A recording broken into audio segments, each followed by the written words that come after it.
రామగిరి మండలం ఒక్క ఓటు నీకు మెజార్టీ వస్తుంది. నువ్వు ఏ పని చేశావని నీ సొంత మండలంలో నీకు మెజార్టీ వస్తుందని నువ్వు అనుకుంటావని చెబుతున్నావు. నీ సొంత ఊరు కదా, నీ సొంత ఊర్లో నీకు ఓటు పడుతుందా లేదనే విషయం నువ్వు చూడవయ్యా ప్రకాష్ రెడ్డి అని అడుగుతున్నావు.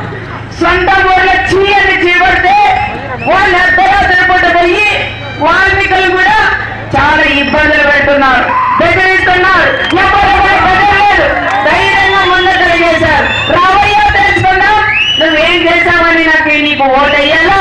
దాదాపు నీ ప్రభుత్వం నువ్వు ఎమ్మెల్యే అయిన తర్వాత రామగిరి మండలం ఒక్క ఓటు నీకు మెజార్టీ వస్తుంది. నువ్వు ఏ పని చేశావని నీ సొంత మండలంలో నీకు మెజార్టీ వస్తుందని నువ్వు అనుకుంటావని చెబుతున్నావు.